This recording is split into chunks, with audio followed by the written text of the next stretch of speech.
सकता है कि भाई जब आपके पास जो कार्बोनिल ग्रुप है वो एल्डिहाइड है, तो आप तब भी ये रिएक्शन लिख देंगे। रिएक्शन नहीं याद है तो कोई बात नहीं, आप एक फॉर्मूला नहीं याद तो आप लिखेंगे glucose bromine water gives gluconic acid, it prove that carbonyl group is aldehyde. तो यहां तक समझ में आया पहले?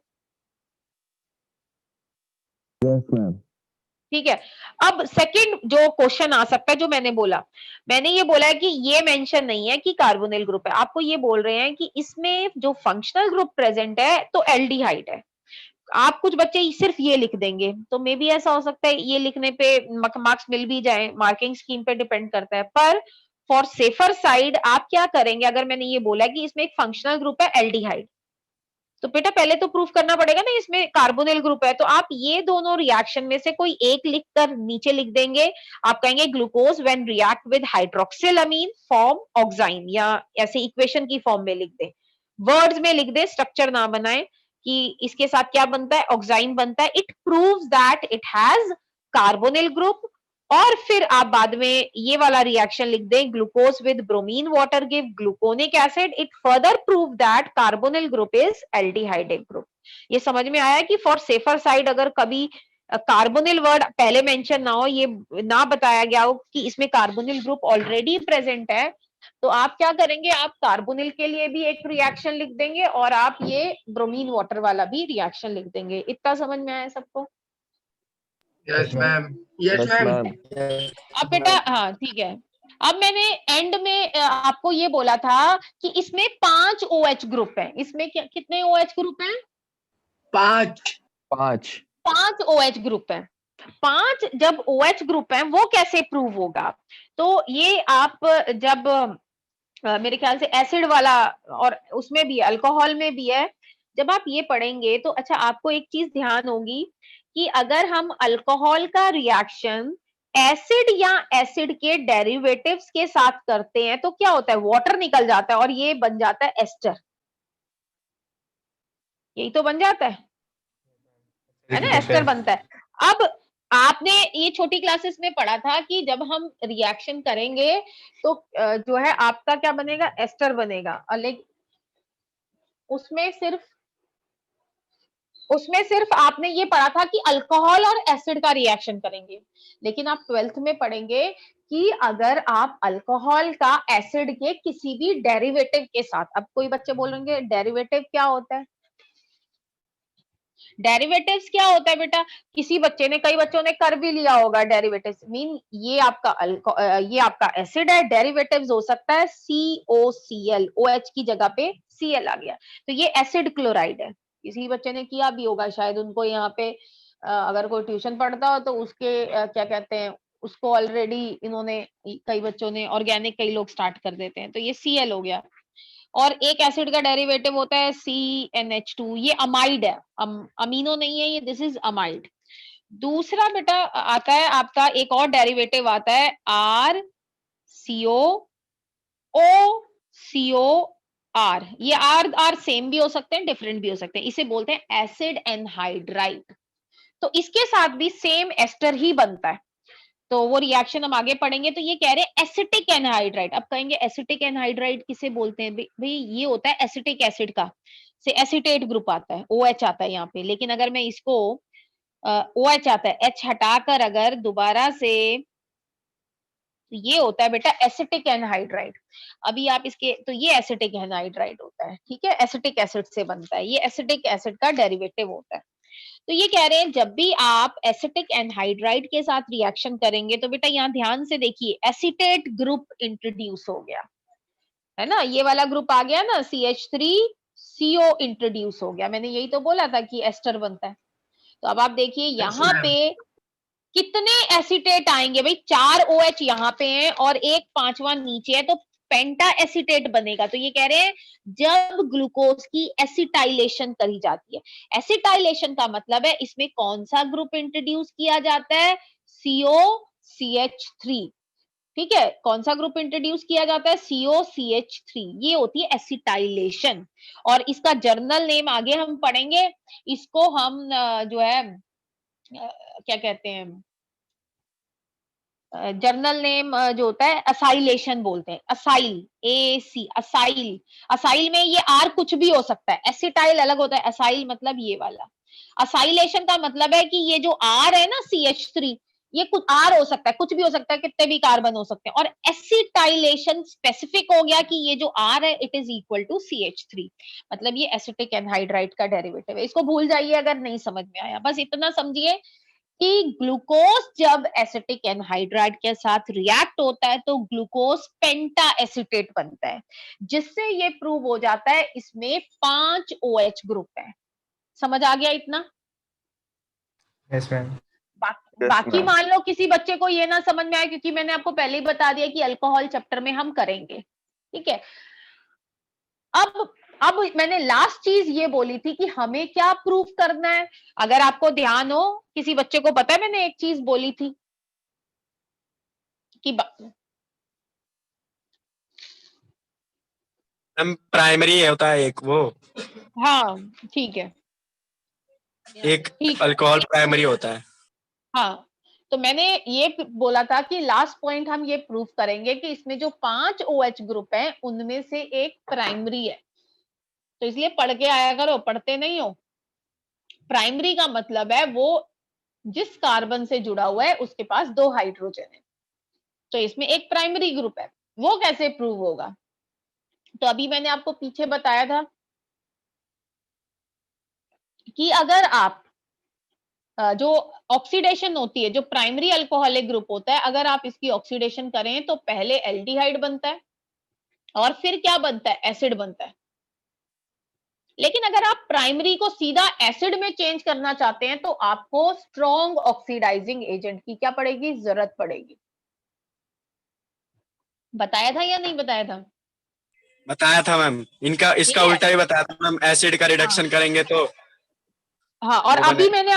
अभी मैंने आपको क्या बताया था कि हम अगर वीक ऑक्सीडाइजिंग एजेंट यूज करते हैं, अगर मैं यूज करती हूँ ब्रोमीन वाटर, तो क्या कौन सा बनता है, ग्लूकोनिक एसिड, क्योंकि ये जो ग्रुप होता है नीचे वाला इसका कुछ नहीं होता वीक ऑक्सीडाइजिंग एजेंट से। तो ये कह रहे हैं कि आप अगर ये प्रूव करना चाहते हैं कि इसमें एक प्राइमरी OH ग्रुप है तो आप 2 मेथड यूज कर सकते हैं। पहली बात, आपको स्ट्रॉन्ग ऑक्सीडाइजिंग एजेंट का यूज करना है, ब्रोमीन वाटर नहीं यूज करना। स्ट्रॉन्ग ऑक्सीडाइजिंग एजेंट से बेटा होगा क्या, ऊपर का CHO भी COOH बन जाएगा और नीचे वाला जो प्राइमरी है, ये नहीं, नीचे के सेकेंडरी नहीं, ये प्राइमरी, ये भी COH बन जाएगा। और इन्होंने देखा कि इससे ये प्रूव हो गया, मतलब क्या, कौन सा एसिड बना, सैक्रिक एसिड। मान लो पेपर में आ जाता है कि इसमें एक प्राइमरी ग्रुप है, तो आप ये लिख सकते हैं glucose on reaction with concentrated HNO3 form saccharic acid, it proves that it contain 1 degree alcoholic group. अब या फिर आप एक और रिएक्शन कर सकते हैं, जो ग्लूकोनिक एसिड बना था ना उसमें भी तो CHO ग्रुप है अभी भी, CH2OH। अगर आप इसकी भी कंसंट्रेटेड HNO3 के साथ क्या करें, ऑक्सीडेशन करें, तो आपको सैक्रिक एसिड मिल जाता है। और इससे क्या प्रूव हो जाता है कि इसमें एक प्राइमरी अल्कोहलिक ग्रुप है। इसको एक बार देख लो जल्दी से, और किसी को प्रॉब्लम हो यहां तक तो मुझे पूछो।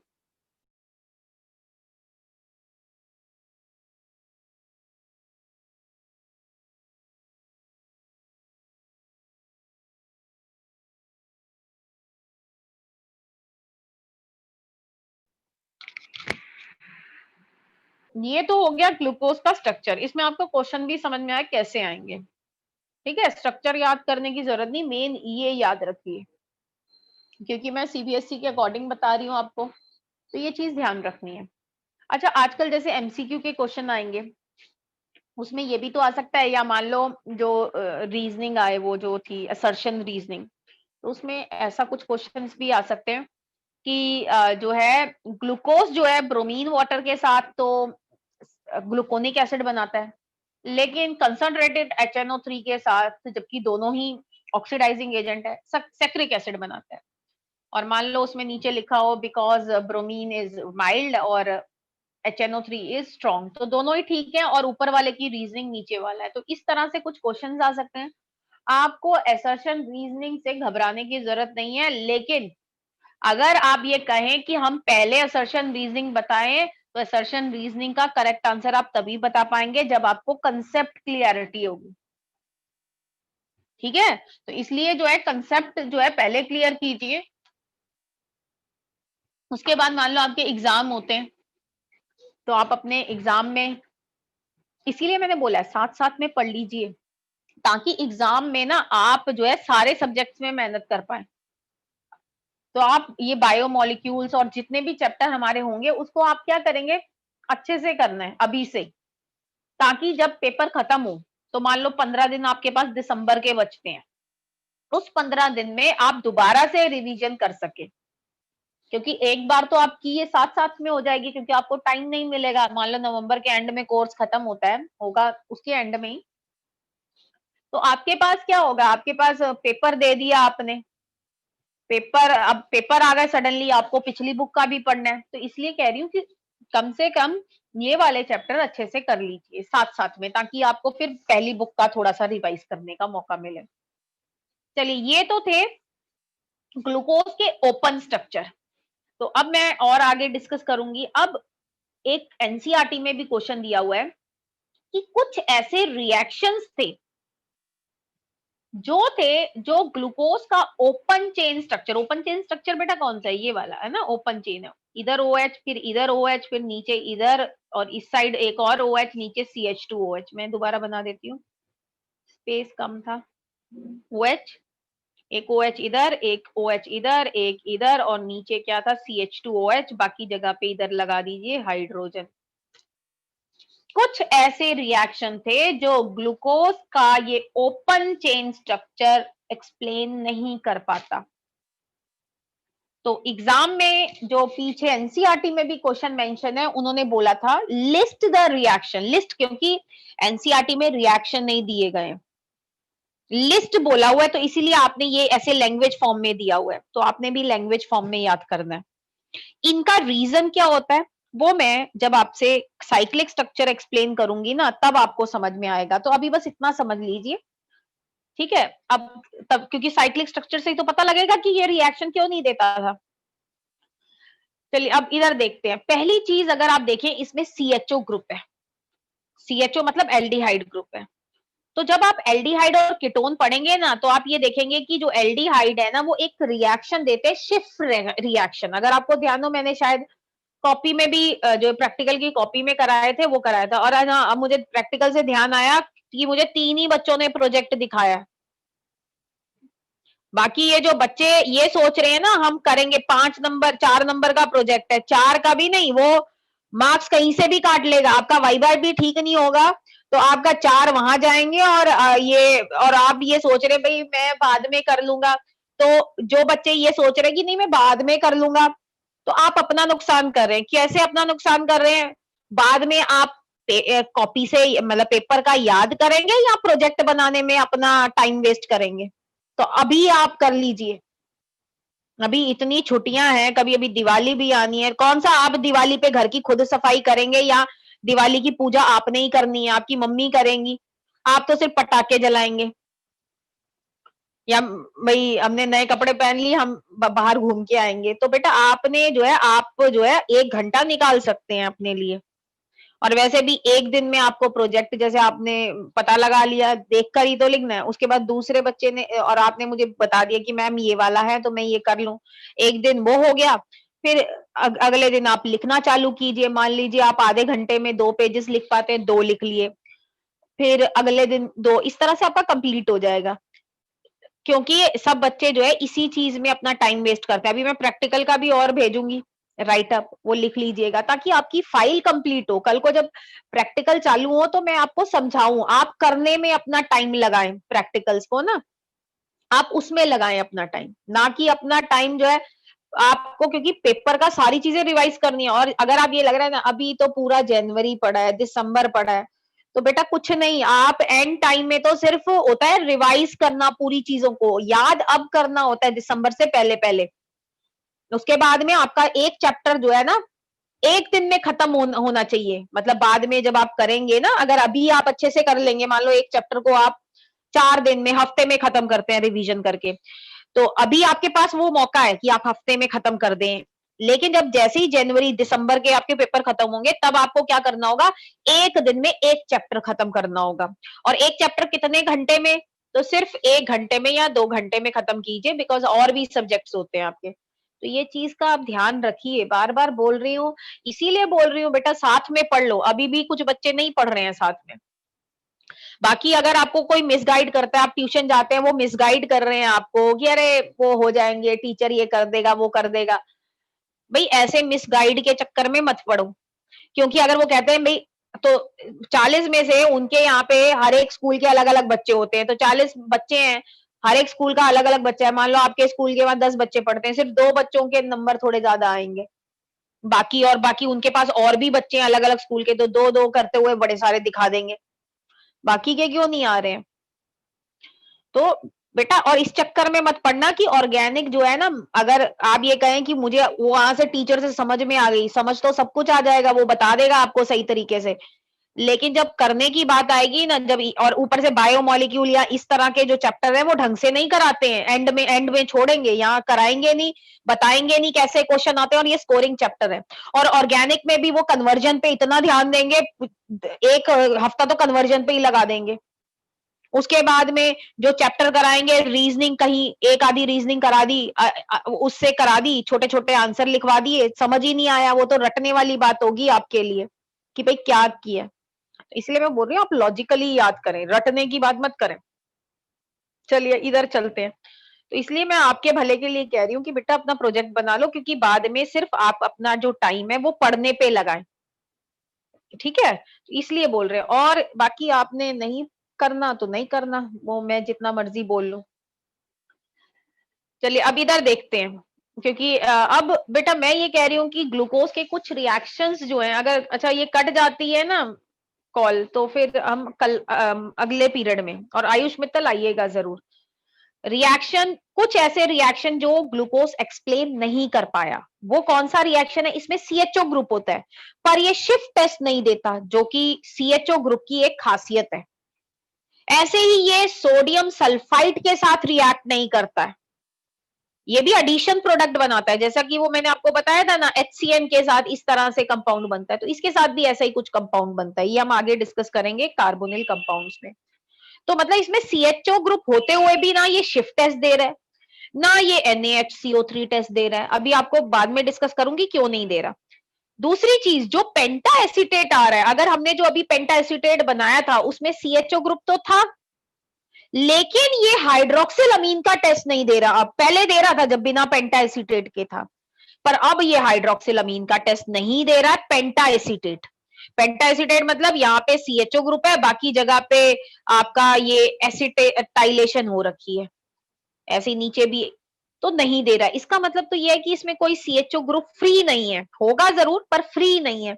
अब क्यों फ्री नहीं है, वो जब हम साइक्लिक स्ट्रक्चर करेंगे तो आपको समझ में आएगा। इतना सबको समझ में आया?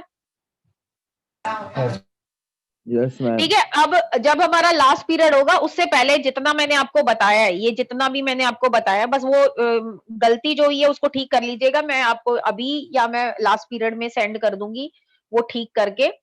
तो आप जो है इतना तो एक बार रीड कर लीजिएगा लास्ट पीरियड आने से पहले ना, 5 मिनट में Okay, रीड ma'am. होगा, ज्यादा नहीं करने की जरूरत। बाकी हम साइक्लिक स्ट्रक्चर करेंगे, ये बड़ा सिंपल है। तो साइक्लिक स्ट्रक्चर तक, और उसके बाद प्रोटीन है, उसके बाद आपका चैप्टर खत्म है। तो बेटा हमें हमें आराम आराम से भी करना है और थोड़ा सा पूरा कोर्स कवर करना है, तो इसलिए लास्ट पीरियड में भी यही कंटिन्यू होगा, ताकि हमारा ये चैप्टर इस वीक के अंदर खत्म हो सके, और हम फिर हेलो अल्केन्स वगैरह जो सॉरी हेलो, हाँ हेलो अल्केन्स वो कर सकते हैं। ठीक है बेटा, चलिए अब मैं बाद में, अब हम आएंगे, ठीक है, चलिए बाय, काट दूं? Bye ma'am. Yes, ma'am. Bye, ma'am. ठीक है मैम। ओके।